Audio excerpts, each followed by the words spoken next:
दोस्तों, आज सदी के महत्वपूर्ण कवियों की श्रृंखला में हम सदानंद शाही जी के साथ हैं। सदानंद शाही में जीवन विवेक के प्रति भरोसा पैदा होने के पीछे गोरखनाथ, कबीरदास, रैदास और नानक जैसे संत कवियों की जीवन दृष्टि का भारी योगदान रहा है। उनकी कविता का अंतर्य जो जिसे इनर सेल्फ हम लोग कहते हैं, वो निर्मित हुआ इन्हीं संतों की वजह से। उनकी वैचारिक अनुगामिता के कारण और उनसे मोह रखने के कारण सदानंद शाही जी लगातार अपनी कविता में संतों के निर्विकार जीवन को और उनके ही तरह उनके विवरण और वर्णन को अभिधा में पर गहरे अर्थ संदर्भों में अपनी कविता में ढालते रहे हैं। साथियों, सबसे अच्छी बात जो है वो सदानंद शाही जी की अभिधात्मकता है। ये ताकत है उनकी। विवरण वर्णन ऊपर से आपको दिखाई देगा कि ये गद्यमयी है, पर गहरी व्यंजकता है इसमें। समझते देर नहीं लगती कि साधारणतः दरअसल ये एक दुर्लभ किस्म की भाषिक शिल्प है। वे अपने जीवन बोध में पूरी तरह स्पष्ट और जमीनी होने के कारण ऐसा कर पाते होंगे। कठिन बिंबात्मकता है, पर जो प्रतीक वे लाते हैं, जो बिंब वे गढ़ते हैं, वे बोझिल नहीं होने पाती उनकी कविताओं में। और हम पाठक, श्रोता समाज, सहृदय कविता समाज उनको पढ़ते समय एक सहजता से तालमेल बिठा लेता है। और संस्कारित सहृदय, मैंने इसीलिए कहा कि कविता सुनने के लिए, कविता गुनने के लिए भी सुपात्र होना पड़ता है। उनकी कविताओं से गुजरते हुए सबसे पहले ये विचार ध्यान में आता है कि सहजता भी काव्य मूल हो सकता है। आप समझ रहे हैं?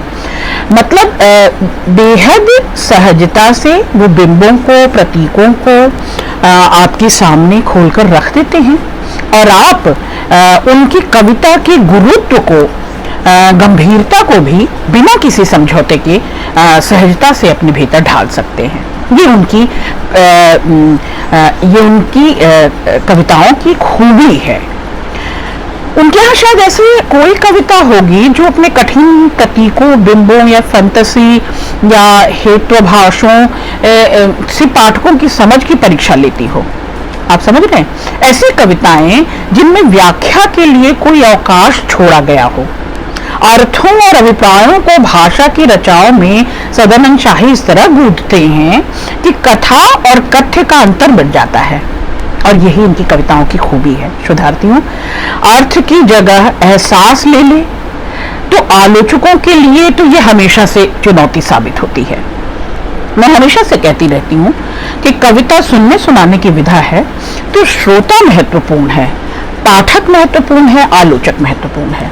और सदानंद शाही इन तीनों के लिए, इन तीनों का ध्यान रखते हैं अपनी कविताओं में। तो आइए अधिक बात न करते हुए क्यों ना हम अपनी पसंद की 5 कविताएं सदानंद शाही जी की आज पाठ करें और उस पाठ के बहाने हम उनके रचना कर्म से गुजरेंगे और उनकी रचना धर्मिता को चिन्हते समझते हुए दरअसल हम उनकी समसामयिक, उनके कंटेम्प्रेरी कवियों के साथ उनकी तुलना करते हुए और आज की कवियों के साथ और आज की रचना धर्मिता के साथ हम तुलना करते हैं। सदानंद शाही जी के यहाँ स्त्रियां भी जिस तरह आती हैं, आप देखें अपनी पूरी गरिमा, पूरी मर्यादा के साथ चिर प्रतीक्षा में। और वो प्रतीक्षा है कि चाहे वो कोई भी काल युग जमाना हो, वो प्रतीक्षा सतत चल ही रही है अभी तक। सदानंद शाही जी की इस कविता को आप गौर करें। करती रहे इंतजार। जब मैं सीता थी, अपने बनवासी पति का सिर गोद में लिए बैठी ही तो थी भविष्य की बात जो होती। देवताओं के राजा इंद्र के बेटे जयंत ने मेरी छातियों को लहलुहान कर दिया। जब मैं अहिल्या थी, अपनी कुटिया में सोई आधी नींद में पति गौतम का इंतजार करती हुई, देवताओं के राजा इंद्र ने छलात्कार का शिकार किया। चंद्रमा सिर्फ गवाह नहीं था, पूरे वाकई में शामिल था। देवताओं का देवत्व इस कदर बरपा कि मैं पथरा गई जब द्रौपदी हुई अपने 5 पतियों की अनुगामिनी सनद रहे कि मैंने नहीं वरा था 5 पतियों को, माता कुंती के आदेश से बांट दी गई थी बराबर बराबर। मैं नहीं खेल रही थी जुआ, सिर्फ दांव पर चढ़ा दी गई थी। मैं हारी नहीं थी, सिर्फ जीत ली गई थी। मैं हारी नहीं थी, सिर्फ जीत ली गई थी। लाई गई दुर्योधन की सभा में 5 पतियों के साथ और दुशासन के पशुबल से अपमानित हुई। कोई साधारण सभा नहीं थी वह, कोई साधारण सभा नहीं थी वह। वहां पितामह भीष्म थे, वहां द्रोणाचार्य थे, वहां कृपाचार्य थे और जाने कौन कौन से आचार्य थे। सब के सब धृतराष्ट्र थे। सब धृतराष्ट्र थे। एक स्त्री निर्वस्त्र की जा रही थी और यह महान सभा देख रही थी। यह महारथी चुप थे, रश्मिरथी चुप थे, आचार्य चुप थे, इतिहास वेत्ता, नीति निर्माता, सब तो चुप थे। सब तो चुप थे। सोचती हूं क्यों चुप थे सब। सोचती हूं क्यों चुप थे सब कि दोष मेरा ही था, कि दोष मेरा ही था, कि मेरे परिधान दोषी थे। नहीं तो मेरे स्त्री शरीर का दोष तो होगा ही। नहीं तो मेरे स्त्री शरीर का दोष तो होगा ही। मैं स्त्री शरीर का क्या करूं? मैं इस स्त्री शरीर का क्या करूं जिसको लिए दिए देवताओं, महारथियों, आचार्यों के कल बल छल का शिकार होती रही, पत्थर बनती रही। मुक्ति के लिए किसी पुरुष के पैरों की ठोकर, मुक्ति के लिए किसी पुरुष के पैरों की ठोकर का करती रही इंतजार। शुद्धार्थियों, साथियों, ये इंतजार जो है, ये चिर प्रतीक्षा जो है, दरअसल ये कोई तप यम नियम संकल्प नहीं है। ये इंतजार है न्याय का। ये इंतजार है सामाजिक उस संरचना का जिसमें ये भेदभाव मिट जाएगा, जिसमें ये देह धरे का दंड, देह का दंड मिट जाएगा, जिसमें हमारा आकर्षण, हमारा लावण्य सुशोभित होगा, आकर्षित नहीं प्रभावित करेगा, जिसमें हम स्त्रियां केवल ऑब्जेक्ट नहीं होंगी, सब्जेक्ट बनकर केंद्र में आ जाएंगी। ये इंतजार उसका है, ये प्रतीक्षा उसकी है। और ये प्रतीक्षा तब तक रहेगी जब तक हमें कोनों अतरों से निकाल कर जहां जहां स्थापित किया था, यत्र नार्यस्तु पूज्यन्ते रमन्ते तत्र देवता, तो जहां जहां हमें कोने अतरों में स्थापित किया गया था, अब हम केंद्र में आकर प्रतिष्ठित होना चाहती हैं। हमें वहां से निकालने की प्रतीक्षा है, वहां से चिन्हने, पहचानने और चिन्हित करने की प्रतीक्षा है शुद्धार्थियों। और ये केवल सीता की प्रतीक्षा नहीं है, केवल अहिल्या की प्रतीक्षा नहीं है, बल्कि हम सब स्त्रियां, 21वीं सदी की भी स्त्रियां उसी प्रतीक्षा में हैं। दूसरी कविता है देवी का प्रतिमा विसर्जन। सदानंद शाही अनूठे बिंब लाते हैं। आप इनके प्रतीकों को देखें तो ऐसा लगता है कि आप किसी महोत्सव में शामिल हैं, किसी त्योहार में शामिल हैं और एकाएक आप उस भीड़ से अलगा दिए गए हों, छिटक गए हों, दूर कहीं एकांत आपने चुन लिया हो स्वेच्छा से या कर दिए गए हों आइसोलेट। देवी की प्रतिमा विसर्जन दूसरी कविता है। अपनी ही प्रतिमा को छिन्न भिन्न करती हुई वह निकल आई है बाहर, यत्र नार्यस्तु पूज्यन्ते, भिन्न करती हुई वह निकल आई है बाहर, धूप दीप नैवेद्य को तिलांजलि देकर। रोली कुमकुम और रेशमी अंग वस्त्रम के माया जाल की ऐसी तैसी करते हुए मंदिर के ऊंचे सिंहासन पर प्रस्तरीभूत श्रद्धा स्पदता के निष्प्राण भजन कीर्तन को मीलों पीछे छोड़ विशिष्टता की चमक दमक को चीरते हुए उतर आई है जीवन की उबड़ खाबड़ में। उतर आई है जीवन के उबड़ खाबड़ में, हाड़ मांस और रक्त की ऊष्मा से भरपूर। हम में भी जोश ऊर्जा है। हम अपनी जात जमात से कब तक चिन्ही पहचानी जाएंगी? हमारी प्रतिभा से, हमारी हुनर से, हमारी कुवत से, हमारी काबिलियत से हमें कब पहचाना जाएगा? देवी की प्रतिमा से बाहर निकलना मतलब शुद्ध मानुषी रूप में, मनुष्य के रूप में वो का हक पाने के लिए हम लालायित हैं। से भरपूर तेज सांस और धड़कती हुई छाती के साथ महज दृश्य होने की नियति को धता बताते हुए है, महज दृश्य होने की नियति को धता बताते हुए दर्शकों के बीच सेंट्रिक आइडिया बीचों बीच अब कोनों अतरों में हम नहीं स्थापित होंगे। अब हम सेंट्रल में होंगी। हम नेपथ्य से नहीं गुहार करेंगी, न चीखेंगी न चीत्कार करेंगी। रोना धोना तो बहुत पुरानी बात हो गई। अब हम केंद्र में आएंगी। हम सामने पर्दे के पीछे से नहीं बल्कि सामने आपके दर्शकों के बीच होंगी। महज दृश्य होने की नियति नहीं, हम केवल एक फलक बनकर, एक कैनवास बनकर नहीं रहेंगे। महज दृश्य होने की नीति को धता बताते हुए आ खड़ी हुई है एन दर्शकों के बीच। दुनिया उसे दृश्य की तरह नहीं, चुनौती की तरह देख रही है। दुनिया अब उसे दृश्य की तरह नहीं, चुनौती की तरह देख रही है। साथियों, ये देखना जो है ना, ये सचेतनता की निशानी है, साक्षी भाव।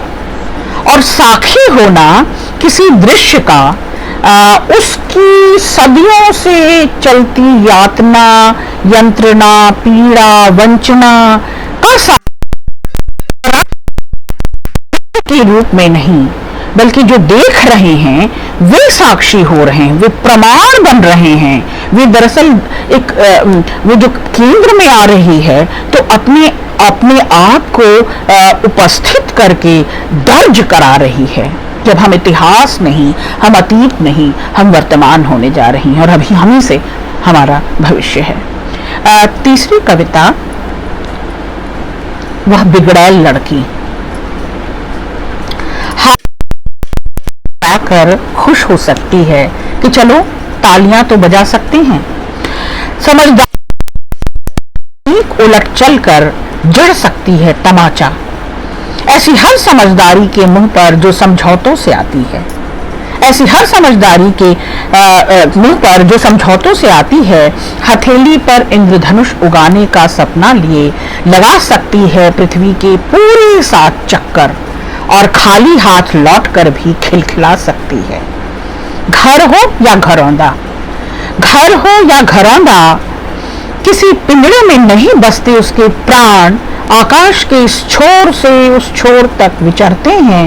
शताब्दियां बीत गईं, शताब्दियां बीत गईं, विपरीतताओं से लड़ते हुए थके नहीं उसके पांव। पुरुषों के बियाबान जंगल में सधी तनी हुई चलती चली आ रही है वह बिगड़ैल लड़की। चलती चली आ रही है वह बिगड़ैल लड़की। बिगाड़ना और बिगड़ना दरअसल यहाँ सकारात्मक है, यहाँ एक पॉजिटिव सेंस में आ रहा है कि उसने तय कर लिया है, उसने संकल्प कर लिया है और अब वह संगीत में धुन की तरह, अब वह कविता में इनर सेल्फ की तरह, अब वह समाज में केंद्रीय विषय वस्तु की तरह, और अब वह किसी भी वस्तु की तरह नहीं बल्कि क्या कह सकते हैं, राग, धुन, आत्म सब कुछ बनकर आपके सामने चुनौती के रूप में क्योंकि उसके सवाल अगर मुखरित हो गए, उसने सवाल अगर शुरू कर दिया तो बड़ा बवाल मचेगा। इसलिए उसका मुखर रूप बिगड़ैल रूप कहलाता है। उसका दिखना, सचेत होना, सचेतन होना, चुनौती देना, सवाल खड़े करना स्तब्ध कर देता है।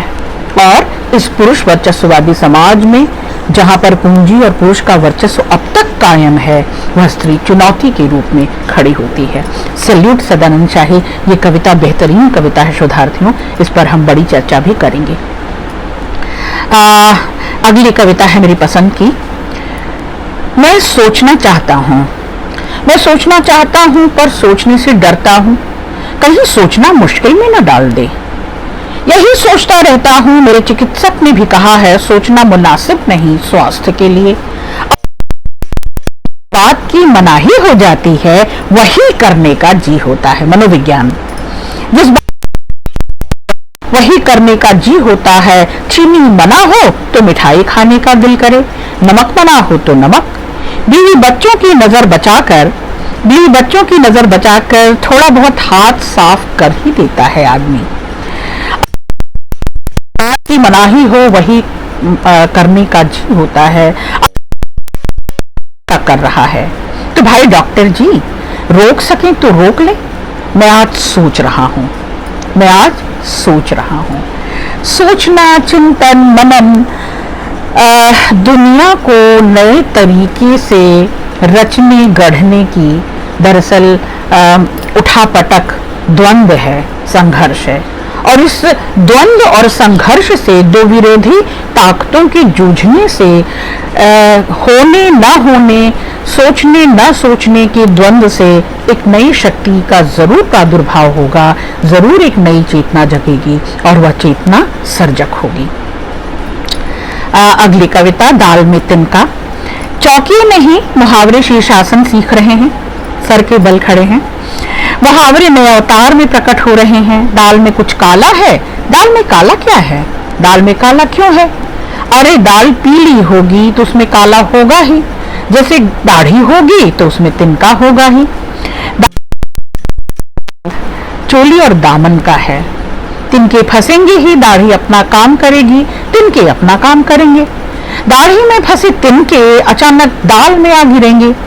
वे दाल को स्वास्थ्य के लिए और बुद्धि को मनुष्य के लिए हानिकारक बताएंगे। है, तिनके में दाढ़ी है, चिंता केवल दाल की न करें, दाढ़ी की चिंता का विषय हो सकती है, दाढ़ी भी चिंता का विषय हो सकती है। बड़ी मनोविनोद से भरपूर लेकिन गंभीर बात। मैंने कहा ना, सदानंद शाही जी के परिचय को आपसे परिचित कराते हुए मैंने बताया कि नए मुहावरे गढ़ती हुई ये कविताएं, नए प्रतीकों और बिंबों के साथ जुड़ती हुई ये कविताएं देखने में मनोविनोद और देखने में लग सकता है कि वे कुछ नई ही भाषा ला रहे हैं, नए ही तर्क जुटा रहे हैं, जैसे कि ये कविता थी शीर्षासन कर रहे मुहावरे। तो पर वो गंभीर बात, गंभीर चेतना की ओर आप सबका ध्यान आकर्षित करती है। आज के लिए सदानंद शाही बहुत शुक्रिया।